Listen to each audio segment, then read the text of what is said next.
Shalom, shalom. Kahalo Yahweh, Bahashem Yahushai, Bahashem Rakah Kodash. Shalom and salutations and double honors to the elder apostles of Great Millstone, where I continue to learn this 100% truth. Shalom to the elder bishops, the elders and the prophets and the teachers and evangelists of Great Millstone, who are also continuing to learn this 100% truth. Yahweh Bashem Yahushai, Barakatham, the water for your sacrifices. Shalom to the speckled bird, the confused face, the Akim Akwam, the Akim one of Howards and Bowers, and last but not least, the elect. And back again with another video. This is an in-transit video on my way to camp. Getting out early, as I would like to. Very grateful for that. The water Yahweh Yahushai, Barakatham, Barakatah Yahushai, Barakatah Yahweh, Barakatah Yahushai, Barakatah Yahweh, Barakatah Yahushai. And so much going on, man. So much is going on.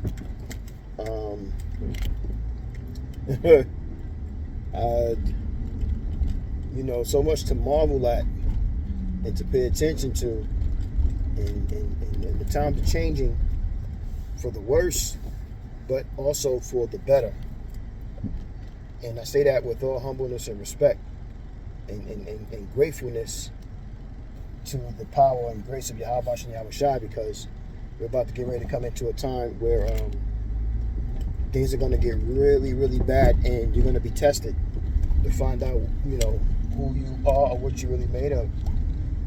And this is the way to the straight gate, which I wanted to kind of talk about, is the straight gate, and which is a difficult task in itself. And you're only going to walk that path by yourself. You're not going to be on that path with a whole bunch of people. Now I don't like being a lone wolf and having to do camp by myself, but as of this moment, this is how Yahweh Bashem Yahushai has me doing the work until you know,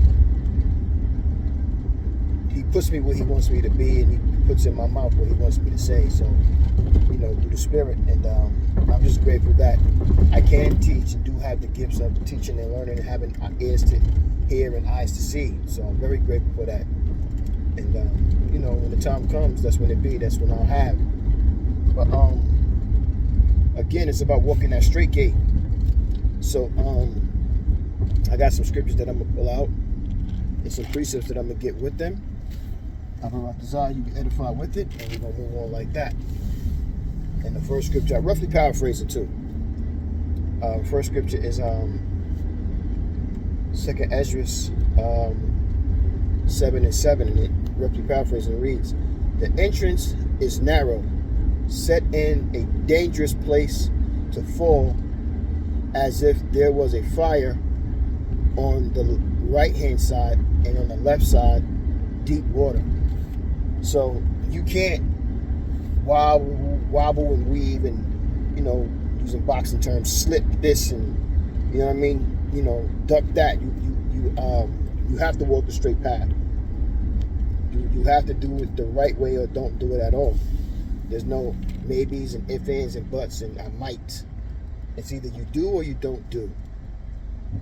You know, but Esau got so many ways of how he's a double-tongued demon that you know, he's got loopholes of trying to get around any and everything, including law, statutes, and commandments of Yahweh Bashem Yahushai.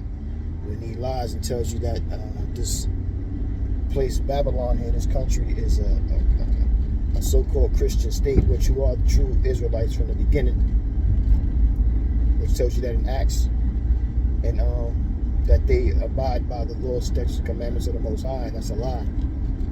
You know, so his time is getting ready to come, and he knows that. So, you know, all the tricks and the enchantments and the deception that he's used throughout the years to continue him in advancement and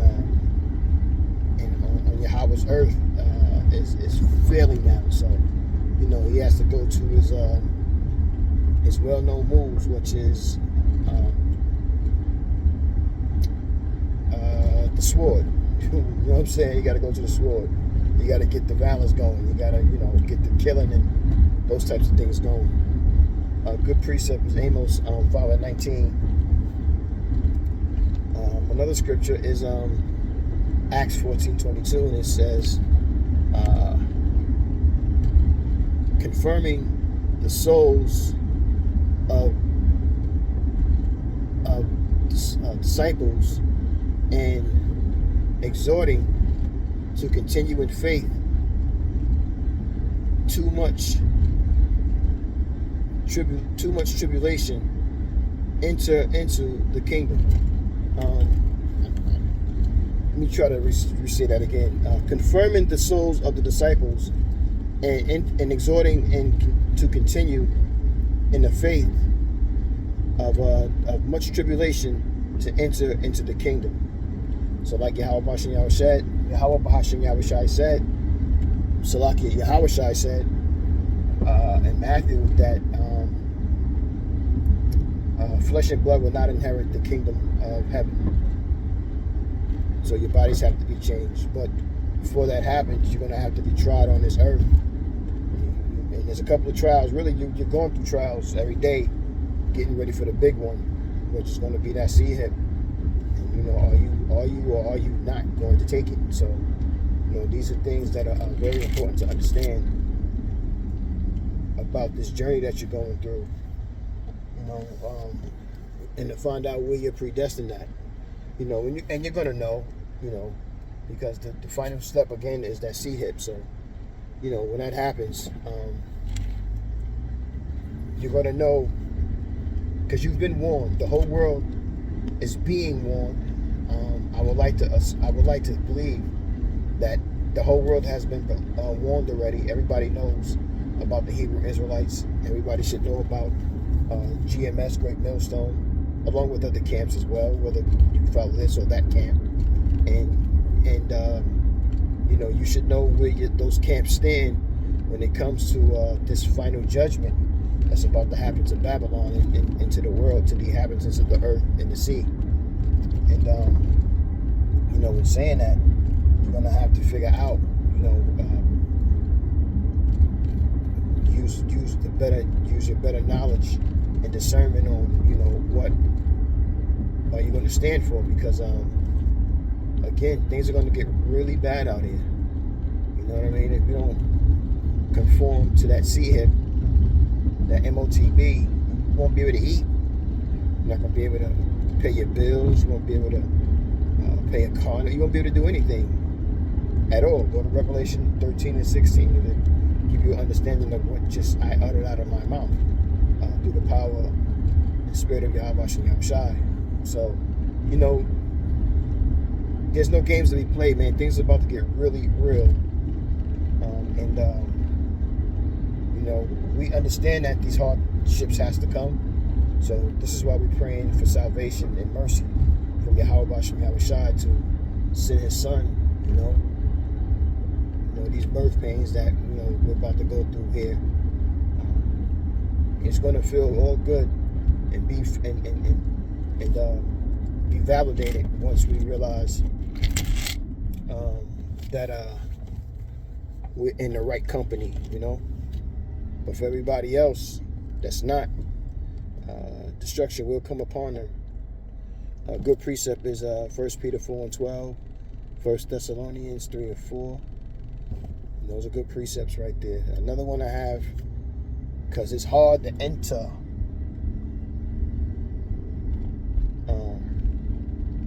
Luke 13:24. It says, strive to enter into the straight gate, for many, I say, unto you will seek to enter in and shall not be able. And that's because they continue to keep taking the back way, or they continue to not acknowledge the name of Yahweh or Yahushai, the true names, who the world ignorantly calls God and Jesus, or they will continue to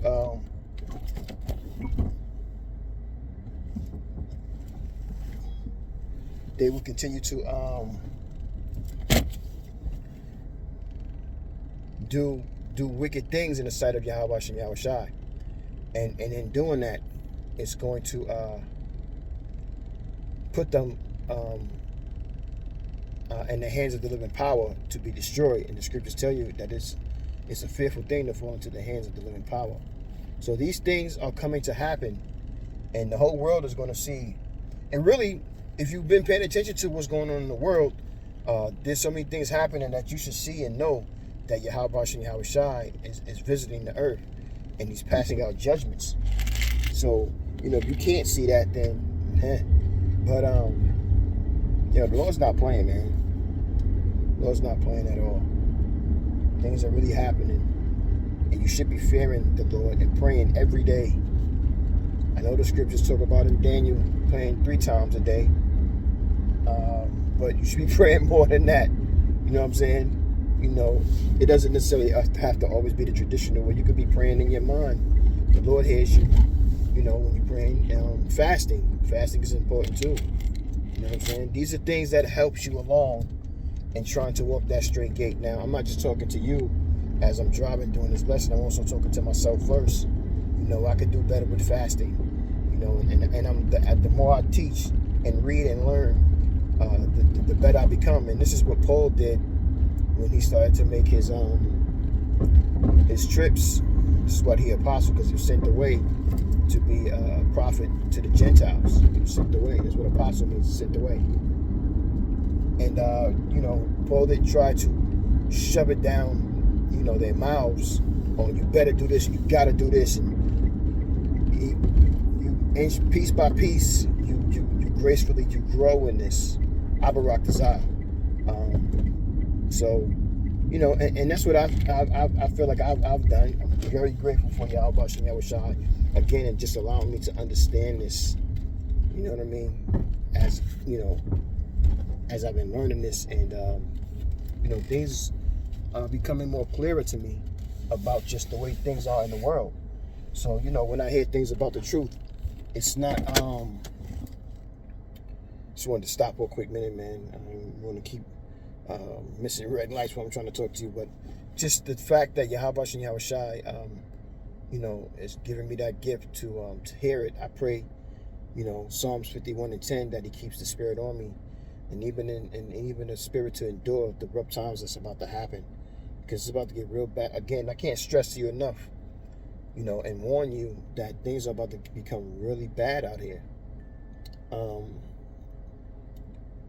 John 3:7-34 and Romans 9:31 are good precepts to read for Luke 13:24. Salaki. And my last one I have is Salaki. Last one I have is Matthew 7:14, and it reads, roughly paraphrasing, "But straight is the gate, narrow is the way which leads to life, and few be that find it." And that few is going to be the elect. Out of all the tribes, it's going to be 12,000 of each tribe to find that. You know what I mean? And along with the women and the children. But, everybody has a part to play in a position to uphold. So, pray that Yahweh Shem Yahweh Shai, has a place for you. First time go around. Because, again, things are going to become, I can't stress it enough. I guess just the Spirit is telling me, it's a warning, not just to you, but to me as well, that things are going to become bad. And I've seen some things on TikTok that was just like, wow, was like real eye openers. You know what I mean? But this truth has been it's been building me up and preparing me so far that I pray that I stay in it for the things to come. You know what I mean? And things are going to ramp up. So. 2nd Esdras 8:3, Sirach 16:4, Matthew, got that, tripping. But these are scriptures that you should read and look for to get a better understanding for your belief and for your understanding and to strengthen your faith. You know what I mean? So, Abarak to say you're edified with the quick lesson. And, don't run around here talking about you saved already and, you sovereign and, you're good to go, because you're not. If you was, then you wouldn't be living this lifestyle that you live and going through some of the things that you go through. You wouldn't be feeling the pains and the aches and the things that you feel if you're saved here. Abarakazah, you are edified again. I'm going to say, call all Yahweh, Ba'ashem Yahushua, Ba'ashem Rakak Radash, Shalom, and salutations again. Double honors to the elder apostles of GMS. On down, while in this truth room, and Shalom to the elect. Shalom.